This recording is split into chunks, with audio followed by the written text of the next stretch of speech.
जिस तरह से बड़े पैमाने पर हिमालय के तमाम इलाकों में बड़े पैमाने पर यात्री पहुंचना शुरू हुए, उसने जो एक पर्यावरणीय संतुलन को प्रभावित किया है, उसके बारे में भी कुछ हमें सोचना चाहिए। ये किताब उस दिशा में हमें सोचने के लिए प्रेरित करती है।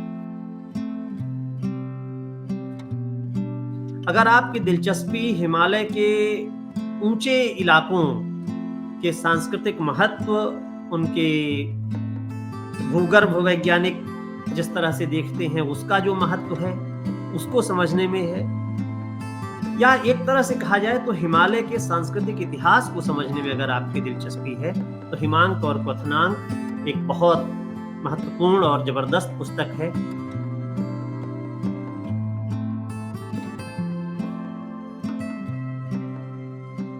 नमस्कार, मैं हूं अवधेश और नई धारा समीक्षा में आपका बहुत बहुत स्वागत है।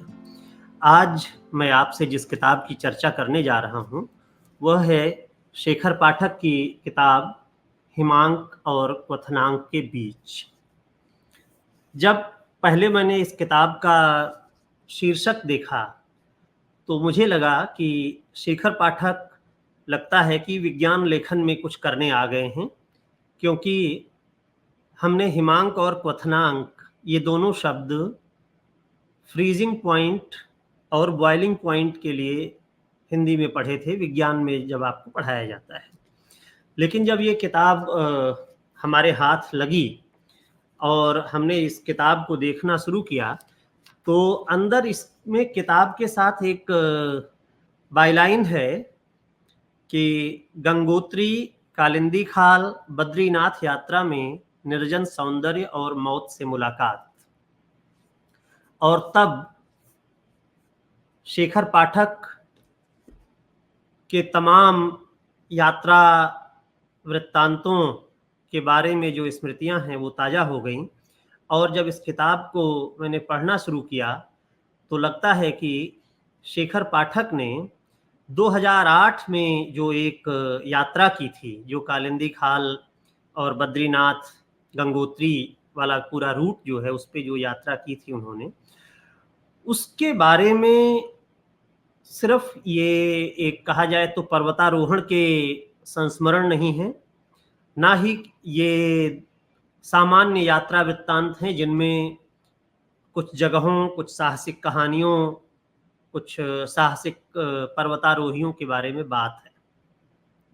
वो तो है, एक पोर्शन उसका यही है, लेकिन इसके साथ साथ हिमालय का वह इलाका जो पर्यावरण के लिहाज से देखा जाए तो बहुत अधिक संवेदनशील है, हिमालय का वह इलाका जहाँ पर लगातार ग्लेशियर्स पिघल रहे हैं, हिमालय का वो इलाका, ऊंचे हिमालय का वो इलाका जो वनस्पतियों से विहीन है, उस इलाके में जितने बड़े पैमाने पर पर्यटन और तीर्थाटन की गतिविधियां पिछले सालों में बढ़ी हैं, और उससे भी अधिक इस पर्यटन और तीर्थाटन को प्रोत्साहित करने के लिए जो निर्माण की गतिविधियां बढ़ी हैं, उससे जो एक तबाही का मंजर हमारे सामने है कि लगातार हिमालय में भूस्खलन हो रहा है, लगातार हिमालय हिल रहा है, दरक रहा है। जो वहाँ सैकड़ों साल से बसे हुए नगर हैं, जो गांव हैं, वो दब रहे हैं। उस पूरी त्रासदी को ये हिमांक और क्वथनांक के बीच जो किताब है वो दर्ज करती है।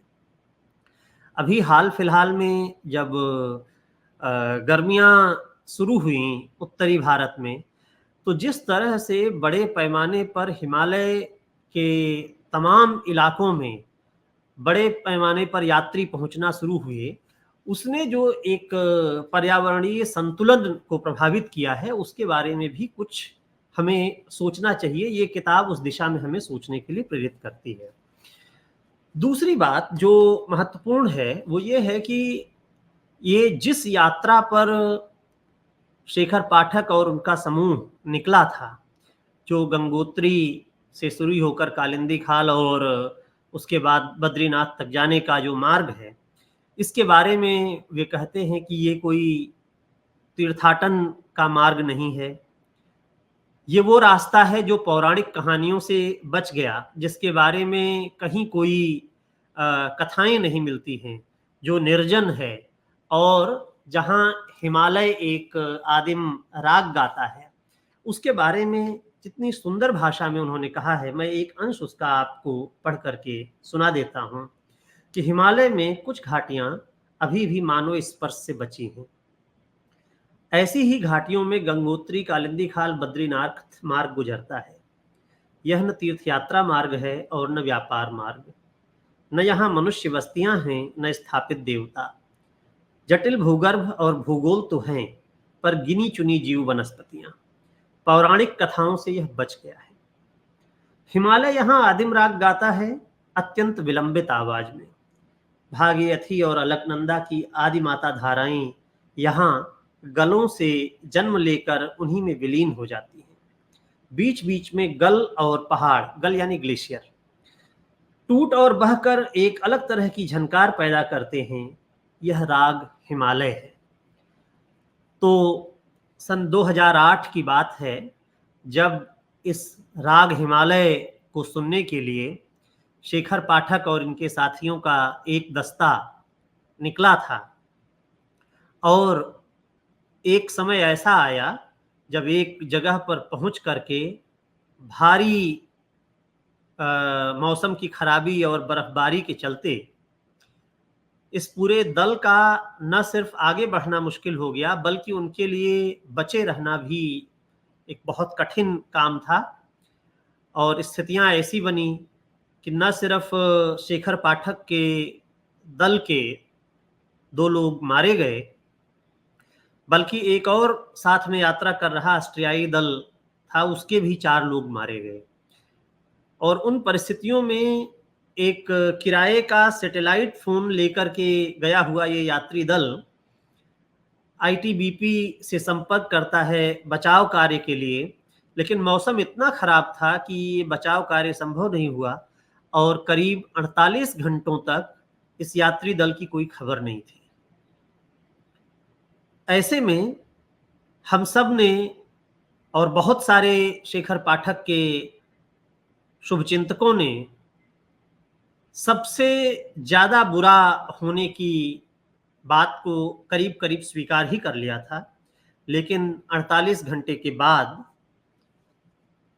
यात्री दल की कुशलता के बारे में हम लोगों को खबर मिलती है। और ये सारा प्रसंग इस किताब में जिस तरह से वर्णित है, उसमें एक तरफ कहा जाए तो ऐसा प्रसंग जिसमें मौत आपको छू करके गुजर जाए, उसके बारे में वर्णन करते हुए या तो आप बहुत अधिक भावुक हो सकते हैं या आप बहुत सहमे हुए हो सकते हैं। लेकिन शेखर पाठक इस पूरी परिघटना के बारे में जिस तरह से तटस्थ भाव से लिखते हैं, ऐसा लगता है कि वो किसी और के साथ हो रहा था। और मैं एक छोटा अंश इसलिए आपके सामने रखना चाहता हूं उसी समय के बारे में जब लिख रहे हैं, ताकि वो इस किताब का जो शीर्षक है हिमांक और क्वथनांक के बीच, उसको थोड़ा सा और जस्टिफाई कर सके, उसे आपके सामने रख सके। मौत हमारे आसपास मंडरा रही थी, वह किसी को भी दबोच सकती थी। यहां आज उसी का राज था। हमारे शरीर लगातार हिमांक के आसपास थे और हमारे मन मस्तिष्कों में भावनाओं का उबाल क्वथनांक के ऊपर पहुंच रहा था। नितेश के जीवन का हिमांक लगातार हमारे चेतन अवचेतन के क्वथनांक को बढ़ा रहा था। जैसे थर्मामीटर का पारा 105, 106, 109 पार कर कांच को फोड़कर बाहर निकल गया हूं। मैंने इतना बदहवास, पराजित और हतप्रभ अपने को जीवन में कभी नहीं पाया था। तो ये शरीर जो है वो बर्फ में लगातार ठंडा हो रहा है, जम रहा है और भावनाएं वो उबल रही है। तो हिमांक और क्वथनांक के बीच ये वो परिस्थितियां हैं जिनके बीच इस यात्री दल ने अपनी यात्रा पूरी की।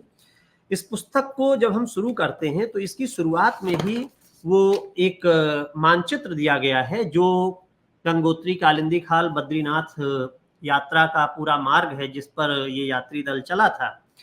और इसके अंत में भी गोमुख प्रांत जो है, गोमुख का जो क्षेत्र है उसका भी एक मानचित्र बनाया गया है। और ये दोनों मानचित्र हम अगर ध्यान से देखें तो हमें इस किताब में जो स्थान बताए गए हैं, जिस तरह का यात्रा का मार्ग लिया गया है, उसे समझने में बहुत और सुविधा होगी। तो यदि आपकी दिलचस्पी इस तरह के जबरदस्त सृजनात्मक गद्य को पढ़ने, अगर आपकी दिलचस्पी इस तरह की रोमांचकारी यात्रा को पढ़ने में है, अगर आपकी दिलचस्पी हिमालय के ऊंचे इलाकों के सांस्कृतिक महत्व, उनके भूगर्भ वैज्ञानिक जिस तरह से देखते हैं उसका जो महत्व है उसको समझने में है, या एक तरह से कहा जाए तो हिमालय के सांस्कृतिक इतिहास को समझने में अगर आपकी दिलचस्पी है, तो हिमांक और क्वथनांक एक बहुत महत्वपूर्ण और जबरदस्त पुस्तक है। आप इसे जरूर पढ़ें। इसे नवारुण प्रकाशन ने प्रकाशित किया है। बहुत बहुत धन्यवाद।